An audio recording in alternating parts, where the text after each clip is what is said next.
On today's episode, I will be going over each and every trade that the Chicago Blackhawks have made in the past year. From the final moves of Stan Bowman's tenure to Kyle Davidson's first as GM, I'll be breaking them all down here on the show today. And then to wrap things up will be Blackhawks defenseman Connor Murphy's 2021-2022 season recap. All that and plenty more right here on Locked On Blackhawks.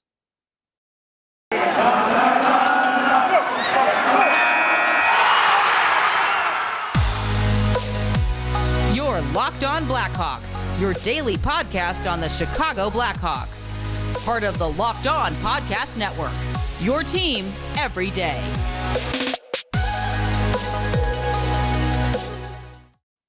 Welcome in to the Locked On Blackhawks podcast, your daily podcast on the Chicago Blackhawks. Today is Tuesday, May 31st. I'm your host, Jack Bushman.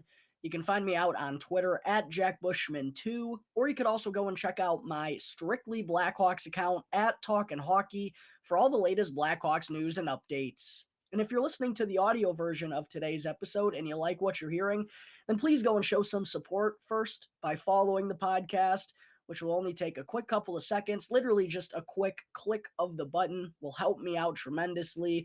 Be sure to go and leave the show 5 stars if you like what you're hearing today as well. And if you're tuning in through Apple Podcast or through Spotify, then go and leave me a review. If you're a regular listener of the show and you like what you're hearing, please go and leave me a review. I always greatly appreciate getting some feedback from my tremendous listeners out there. And best of all, it's 100% for free wherever you may be listening to your podcast, whether that be through Apple Podcasts, Odyssey, Spotify, Google Podcasts, etc. It's all 100% for free. And if you go and follow the show right now, then you'll be able to get the latest episode as soon as it comes out each day. And if you're not already watching the video version of today's episode, then you got to be sure to go and check out Locked On Blackhawks on YouTube, because if you haven't gotten the memo already, folks, I don't know how you would have missed it. I've been reiterating this message for the past 2 months now, but each and every episode moving forward through the rest of the summer into training camp this fall is going to have a video attached to it as well. So if you haven't done so yet, please head on over to YouTube. Go and click the subscribe button to Locked On Blackhawks. Go check out the channel. Go and smash the like button for me down below as well, and comment down below as to what grade you think Blackhawks defenseman Connor Murphy deserves for his performance this season. And last, also, be sure to go and ring the bell. Go and turn on the push notifications. That way, you can be notified when the episode gets uploaded to YouTube each and every day. All right, good afternoon, everyone. As always, thank you all for joining me on another episode of Locked On Blackhawks, your one-stop shop for all things Chicago Blackhawks, and for making the show your first listen here to start off the day.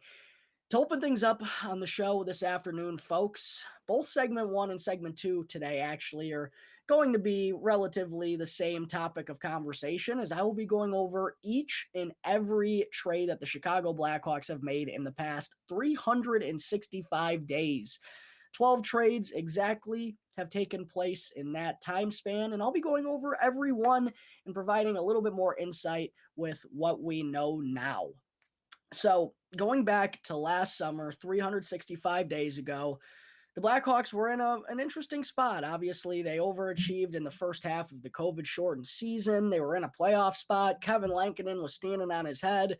But then, as his play faded, so did the Blackhawks. They missed out on the postseason, and it was kind of like, well, what are they really going to do here? Are they going to go into a full rebuild like the plans are? What kind of direction are we heading in here? And then the first move that fits our timeline, if you will, was the trade of Duncan Keith, which I think a lot of Blackhawks fans felt like symbolized that the team was trying to get younger. And I'll talk about that a little bit more when we go through some of the details of this trade. But what that deal wound up being was Duncan Keith and Tim Soderlund go to the Edmonton Oilers in exchange for Caleb Jones and a conditional 2022 third-round pick, which, of course, as a lot of us Blackhawks fans know right now, the conditions of that pick were if the Edmonton Oilers reach the Stanley Cup final. They're currently in the Western Conference final against the Colorado Avalanche. That kicks off later tonight, by the way, for all you hockey fans out there. Be sure to tune into that one because it should be a very fun game between Connor McDavid in the Oilers and Nathan McKinnon in the Avs. But if the Oilers manage to win that series and Duncan Keith is among all of their defensemen, if he's among the top 4 defensemen in terms of average time on ice throughout the postseason, which he currently is. He's currently 3rd among Oilers defensemen in time on ice. So it looks like that box is going to be checked. It looks like Keith is going to continue to play top 4 minutes as long as the Oilers are alive. Now they just need to do the hard part, and that's defeating the Colorado Avalanche in this Western Conference final. It's going to be a tough challenge for sure, but one the Blackhawks fans should be watching with a close eye, because I know it was tough to see Dunks go. Don't get me wrong. I mean, one of the great, if not the greatest defenseman in franchise history, but I really did think it was time for the Hawks to move in a different direction. With, the way things had gone the past couple of years, Keith was still serving as the number 1 defenseman, still getting that type of ice time, even though he was 37 years old. And it was his 17th NHL season, and the Blackhawks were kind of stuck in that limbo area. So I really did think it was time to move on for Dunks. And there also has been a pretty serious drop in his play over the past few years. I'm sure he's still, even though he's not putting up the same amount of points and isn't the same defenseman that he was back in his glory days, I'm still sure he's providing valuable veteran experience in the locker room and on the ice for Edmonton, but he isn't. It's obvious he's not the defenseman he once was. So for the Hawks to get Caleb Jones, who, we're not really sure what his future is, but to get, I think, if that could become a 2nd round pick, I think that's a very big win for the Chicago Blackhawks. A 3rd round pick, it's kind of just meh, but all in all, to get that type of return and to not have to retain any of Duncan Keith's salary, I think this was a pretty good move all in all by the Blackhawks, as tough as it was to see a guy like Duncan Keith go and play for another team in the NHL. It still feels really weird. The next trade that was made, out of all of these 12 trades that I'm going to be breaking down on the show today, folks, this is the one I think that hurts the most. And I'm talking about, of course, the Seth Jones trade, which, as it looks now, was basically, at the time, obviously, there were picks going back and forth, but now that most of the picks have been made there, we know it shapes out as Seth Jones and Nolan Allen in exchange for Adam Boquist, Cole Sillinger, Jake Bean, who the Jackets used the 2nd round pick that the Hawks sent to them as part of this deal to Carolina in order to land Jake Bean, plus the 6th overall pick in this year's NHL draft. And I feel like that's the real kicker of this deal, folks, is that 6th overall pick in the 2022 NHL draft, because with the position the Blackhawks are in, they certainly could use that selection. And also, I think if you look at this trade as Allen and Jones for Boquist, Stillman in that 2nd, I know that's probably not all that likely to have gotten done if that was it, but I feel like that's, the 6th overall pick, I think that's the extra kicker that makes a lot of Blackhawks fans mad. And something I've talked about a lot of times, Seth Jones, I personally thought he had a pretty darn good season. I think I gave him a B+, if I recall correctly. Spoiler alert, sorry. But he could still be a wonderful defenseman, and this is going to be looked at as an overpay, I really feel, especially considering the term and the dollar amount that the Blackhawks had to give up to get him. Yeah, I don't know. Just a little bit of an overpay in my mind. Like the Boquist, Sillinger, and the 2nd round pick combo. Or, well, I mean, it would have been a 1st, Adam Boquist, and a 2nd. Maybe another 2nd in there. I don't think just those 3 players would get it done, but still. 6th overall selection. Again, the Blackhawks could surely use that right now. It ends up with Columbus.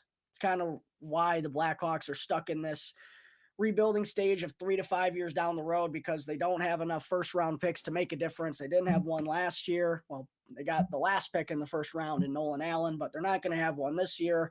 So I think that's the kind of toughest pill to swallow about this move in particular, was that it kept the Blackhawks without having a true 1st round pick in back-to-back years. 3 of the next 4 trades that were made, which, by the way, also happen to be the last 4 trades that Stan Bowman made as the Blackhawks general manager, but 3 of those 4 trades wound up being 1-for-1 swaps. With the first being the Blackhawks, This happened also back last year at the NHL draft. The Hawks traded into the third round. They traded for the 91st overall selection from the Carolina Hurricanes, who they ended up using that pick to select Tage Harding, the 6'8" defenseman who's currently playing over at Providence College. And the Blackhawks gave up a third-round pick in this year's draft, which ended up being the 70th overall selection. So Carolina came out of that one pretty good. They got a better pick by 21 spots, but it's still kind of hard to gauge this trade because we don't know who that player is yet for Carolina, and we also don't really know much about Tage Harding at this point, with him still being very young in his development process. The next trade was the Marc-Andre Fleury swap, an absolute home run, by the way. Slam dunk for Stan Bowman, an easy one. The Blackhawks wound up getting Marc-Andre Fleury from the Vegas Golden Knights in exchange for Michael Hakkarainen. So Bowman was able to take advantage of the Vegas Golden Knights' lack of cap space. They weren't able to keep both Fleury and Leonard. This trade apparently caught Fleury a little bit off guard, but one that the Blackhawks absolutely had to say yes to. I know the season didn't go the way that anyone wanted, with Fleury not getting a chance to play in much meaningful hockey for this team. But, still at the end of the day, they ended up moving Fleury at the deadline, and they basically ended up getting a second-round pick for Michael Hakkarainen. So even though it didn't work out as we all wanted it to with Flower and Net, the Blackhawks still basically got a free second-round pick. And speaking of free second-round picks, the next trade that the Blackhawks made was actually another situation where they could take advantage of a team's lack of cap space. Tampa Bay Lightning. Last summer, the Blackhawks sent a retired Brent Seabrook, who the Bolts had interest in solely because of his LTIR relief, in exchange for Tyler Johnson and a 2022 second-round pick. And again, this was a deal you have to say yes to. I mean, I know Johnson's contract situation, if the Blackhawks were competitive, it wouldn't be that bad of a deal. But considering they're heading in a rebuild, they're wanting to give some younger guys more ice time, Tyler Johnson making that kind of money for the next 2 years tied up isn't ideal. But again, it's basically a free second-round pick. You traded a retired Brent Seabrook, who's literally never going to play another second of NHL action, for a second-round pick. So both these moves back-to-back were absolute A-plus slam dunks for Stan Bowman at the end of his tenure. The last move that he made as Blackhawks general manager, actually, interestingly enough, was trading Nikita Zadorov to the Calgary Flames in exchange for a 2023 third-round pick. I feel like that was probably the best-case scenario return for a guy like Zadorov after how much he struggled with the Blackhawks last season. He was actually terrible. It was not fun to watch Nikita Zadorov on the ice in a Blackhawks sweater. So I felt like a third-round pick probably was the best type of return that they could have gotten. Now, Zadorov did bounce back this year with Calgary, where, to be fair, he also had some better teammates around him. But even with his slight bounce back, I still don't even know if the Flames tried to move him, if a team would be willing to give up a second for him. So I do think that this was the best decision in the Blackhawks for the Blackhawks in the long haul, because Zadorov just didn't look like a fit here. Didn't look like he was very comfortable on the ice and never really got settled in with this team. And I kind of thought, for the money that it was going to take to bring him back, I think it's just better to let him go, let him be someone else's problem. And we'll take the draft pick that the Blackhawks, or that Calgary, gave back to us in return. We'll see who the Hawks wind up taking in the third round of this year's draft later on this summer. All right, there are the final trades that Stan Bowman made in his tenure as Blackhawks general manager. Coming up in just a minute, I will get into the first handful of trades that Kyle Davidson has made in his first few months as GM. But first, I need to talk to you all about RockAuto.com. Rock Auto is a family business serving auto parts customers and do-it-yourselfers online for over 20 years. Go to RockAuto.com right now to save both money and time while shopping for auto and body parts from hundreds of different manufacturers. Why would you choose to spend 30%, 50%, or even as much as 100% more for the exact same auto parts at a chain store or at a new car dealership? Chain stores and car dealerships have different price tiers for professional mechanics and do-it-yourselfers. But RockAuto.com's prices are the same for everybody, and they're always reliably low. The RockAuto.com catalog is also remarkably unique and super easy to navigate. You can quickly see all the parts available for your vehicle, from motor oil to tail lamps and even carpet. And you can also choose the brands, specifications, and the prices that you prefer. Best of all, those prices at rockauto.com are always reliably low, and the same for professional mechanics and do-it-yourselfers.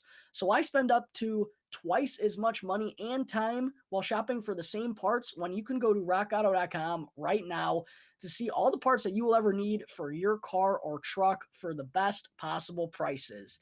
And make sure to let them know that the Locked On Podcast Network sent you. All right, we're back here on the Locked On Blackhawks podcast. Getting into segment 2 now today, a bit of a carryover from segment 1, but I'm going to get into the first few trades that Kyle Davidson has made as the Blackhawks general manager. The first 3, actually. He's been a part of 6. It was actually kind of funny how it worked out. It was a clean, even split. For segment 1, I got to break down the final 6 trades that Stan Bowman made as general manager. And then for segment 2, I get to break down the first 6 trades that Kyle Davidson has made as general manager.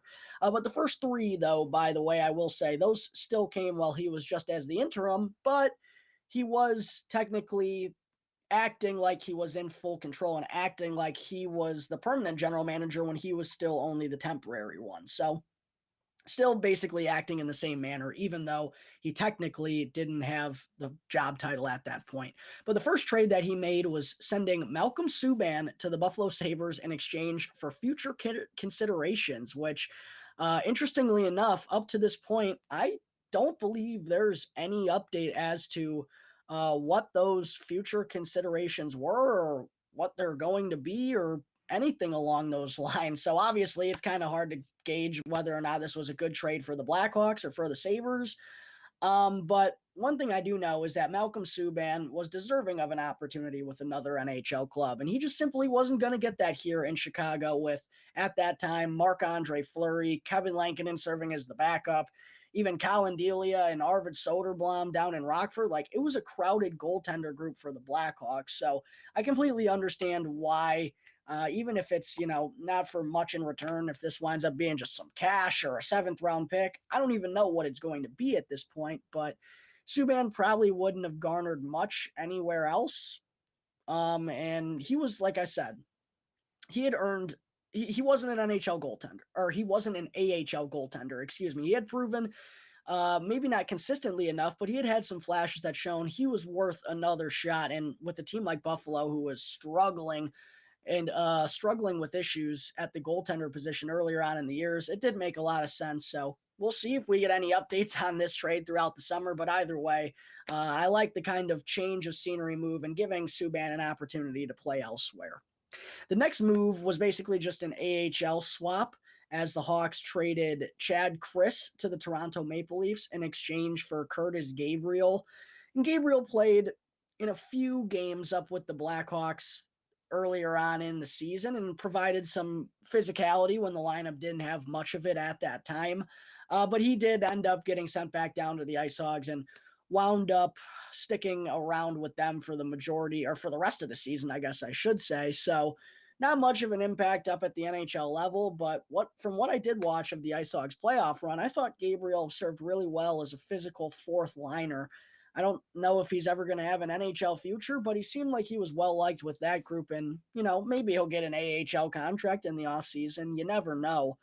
But for Chris, he was actually a former 2nd round pick of the Blackhawks. It just hadn't panned out so far in his professional career and really had fallen down the depth chart with all the defensemen being in the system. So again, just kind of like the Malcolm Subban deal, just kind of a little bit of a change of scenery swap here between the Blackhawks and the Maple Leafs for one AHLer for another. The next and last deal, I should say, that Kyle Davidson made as interim general manager was an absolute home run of his own, as the Hawks sent Alex Nylander to the Pittsburgh Penguins in exchange for Sam Lafferty, who immediately jumped into the lineup and made his presence felt, came in, provided some energy. He was a real spark plug type of guy.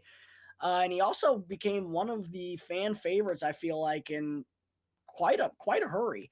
And then for Nylander, he didn't even play in a single NHL game for the Penguins this year, and the numbers that he produced weren't all that spectacular. So I still don't even know if he's ever going to be an NHLer permanently one day down the road. And then for Lafferty, of course, he's already inked his extension with the Blackhawks for the next 2 years. So seems like up to this point, seems like a pretty darn good move by Kyle Davidson. Lafferty's fit in well, is a piece that the Blackhawks need a little bit more of. Like I said, that spark plug type of guy.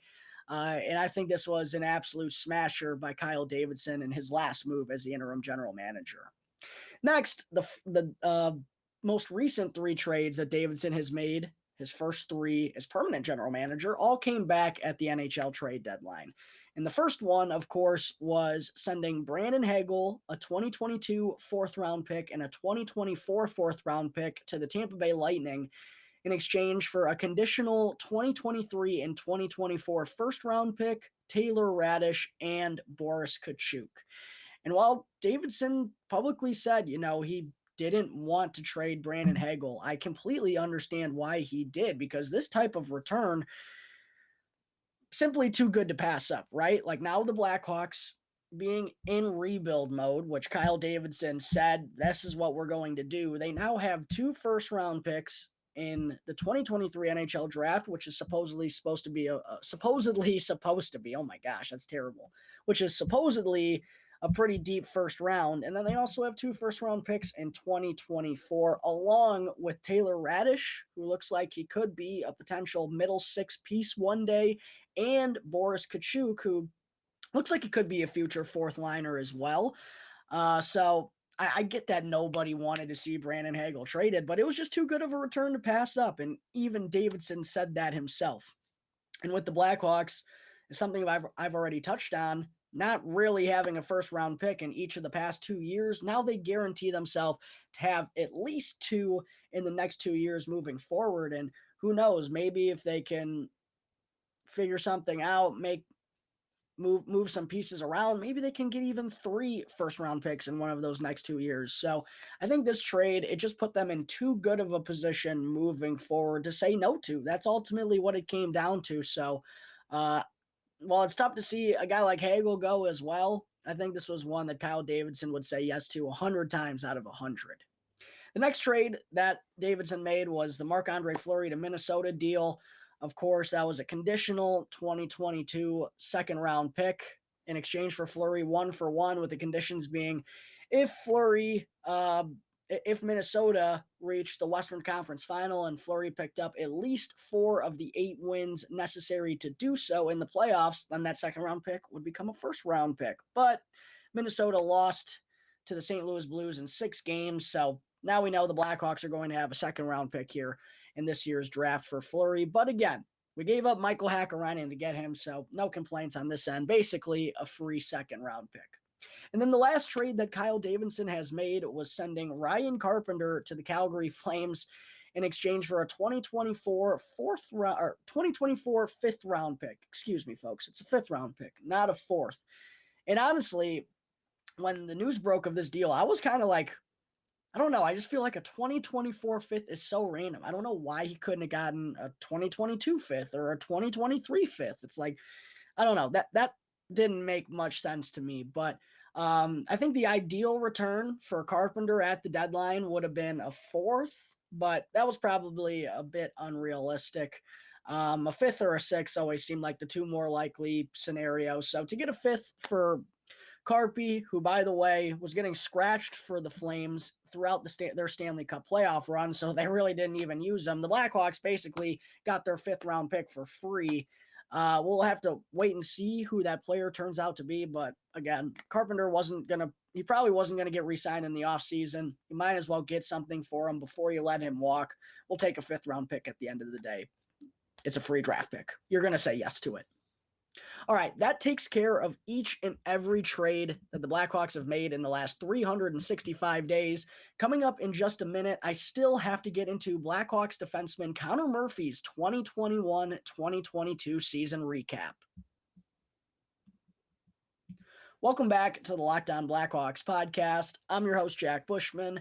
Getting into segment 3 now today, before I wrap things up, still got to get into defenseman Connor Murphy's 2021-2022 season recap segment. And for those of you who haven't checked out the past few episodes of Locked On Blackhawks, I've already done season recaps on Patrick Kane, Alex DeBrincat, Dylan Strome, and Seth Jones. So if you haven't listened to those yet, be sure to go and do so once today's episode wraps up here in just a few moments to hear what grades I thought each of those top 4 players for the Blackhawks deserved for their performance this year. And while you have a minute, also be sure to go and comment down below as to what grade you think Connor Murphy has earned for his efforts this year. All right, getting into Connor Murphy's season. Honestly, to me, I thought this was Murphy's worst season since his first as a Blackhawk. That was way back when Joe Quenneville was still the head coach of this team. But interestingly enough, when I posted my poll on Twitter, nearly 50% of the voters thought Murphy had a pretty good season. Nearly 50% voted for either an A or a B, which, spoiler alert, I will not be giving him either. But getting into Murphy's season, he only ended up playing in 57 games this year after missing the stretch run following the hit that he took against the Ottawa Senators on St. Patrick's Day weekend. Parker Kelly, a bad hit from behind. That gave Murphy a concussion, and then he went on to miss the last month and a half of the year. But I know this situation doesn't really tie into it because I don't think there was anything Murphy could have done differently here. Maybe not turned his back to the play, but that's kind of nitpicking. All in all, it was a bad hit by Parker Kelly. But one thing worth noting is Connor Murphy has been kind of injury plagued so far in his time with the Chicago Blackhawks. And I do worry about his durability a little bit, especially when, if for the way that he plays, shot blocker, he's physical, a defensive defenseman. It just worries me if he's going to be a key defenseman for the Blackhawks going forward the next couple of years. Is he going to be able to make it to the playoffs? Like, we haven't seen Murphy go without an injury through the course of the season, or even without a serious injury. It feels like that just hasn't happened. So I do have some concerns about his durability a little bit. I love what he does when he's healthy for the most part, except for this season. It wasn't very good, but it's just been a struggle for him to stay on the ice consistently. But moving on, obviously Murphy is not known as an offensive defenseman, but he ended up recording 4 goals and 6 assists this season for just 10 points, which was actually his lowest since his first campaign in the NHL handful of years back. So while he's not known for his offensive skill set, these were still some pretty low numbers even for his standard. Murphy also tallied 47 penalty minutes this season, which was 1 minute away from a career high, and that came in 78 games back in 2015-16. So I think Murphy needs to do a better job of staying out of the penalty box, especially being one of the team's best penalty killers. I thought this year he was just a little too aggressive, and I know they were a bit pickier about cross checks and all those things, but I think that's something he's got to focus on, because if he's not out there on the ice for the penalty kill, the Blackhawks are at a disadvantage, and the penalty kill has been an issue for this team for quite some time as well. Murphy also, excuse me. Ooh, in terms of average time on ice, I'm going to take a drink real quick. In terms of average time on ice, Murphy has flirted right around that 22-minute mark for the most part of his time here in Chicago. This year he finished at 21 minutes and 46 seconds. That was 30 seconds away from a new career best. So he's been a big minute eater ever since he's gotten here. And even though he struggled this year, I thought that didn't change with Derek King being the head coach. And, I think that was also a frustrating part of the season too, is we knew Murphy was going to play a big role, and he had done that for this team when healthy over the past few years. But all of a sudden, when there's some expectations for him and for the team, he just kind of fell flat. So I expect him to keep playing and keep getting those minutes moving forward, but he's just got to make more of them than what he did this season. The 2 areas where I thought Murphy excelled the most this year were in terms of blocked shots and in hits, because Despite only playing in 57 games, Murphy set a new career best with 150 shot blocks this year, which was right there among the NHL leaders. And he also chipped in for 130 hits, which was his most since his first year back with the Blackhawks again. So in terms of physicality and his willingness to sacrifice the body, those have always been kind of Murphy's strengths and Murphy's bread and butter, if you will. But that's where I thought he made the biggest impact this season. But like Jake McCabe, who I broke down on the show not all that long ago, when you go and look at the analytics for Connor Murphy, they were actually horrible this year. He had just a 38.7 Corsi for percentage, which is by far the worst of his career. He's never even really been even close to 40% in terms of Corsi for percentage. And he was also on the ice for 43 goals for to 73 against in 57 games.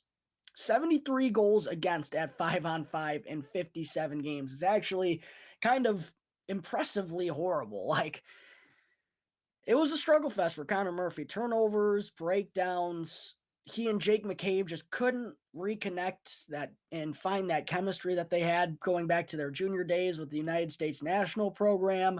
And I think that was one of the biggest issues for the Blackhawks defense this season was McCabe and Murphy. Like I said, they finally have some expectations and they just didn't live up to them. And when those two struggled, the rest of the defense was bound to struggle at that point. It wasn't a very deep defense for the Blackhawks, especially early on when they were injury plagued and running Jeremy Colleton's shoddy system.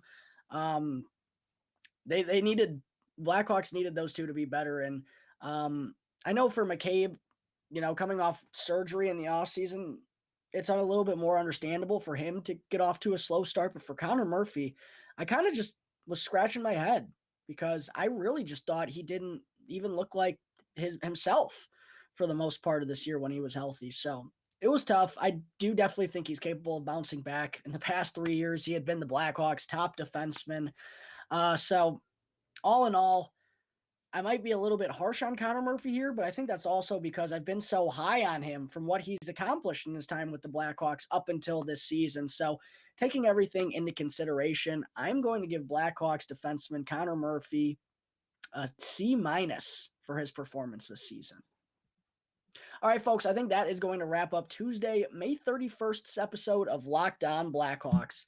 Thank you again for tuning into the show, and be sure to go and follow Locked On Blackhawks wherever you get your podcasts, and be sure to go and follow, or go and subscribe, rather, to Locked On Blackhawks on YouTube, and you'll be able to get the latest episode as soon as it comes out each day. And after the show, be sure to go and check out the Locked On NHL podcast for all the latest news, info, and updates from all 4 teams still alive in the Stanley Cup playoffs. It's free and available on all platforms, so be sure to go and check out Locked On NHL right now wherever you get your podcasts. Once again, thank you for tuning into today's episode. I'm your host, Jack Bushman. You can find me out on Twitter at JackBushman2. Or you could also go and check out my Strictly Blackhawks account at Talkin' Hockey for all the latest Blackhawks news and updates. And for any questions regarding anything related to the Blackhawks or to the show, feel free to email lockedonblackhawks@gmail.com. You can also hit me up on any one of my Twitter accounts, or you could call 708-653-0572 to leave a voicemail. So until tomorrow's episode, thanks again for tuning into the Locked On Blackhawks podcast, part of the Locked On Podcast Network, your team every day.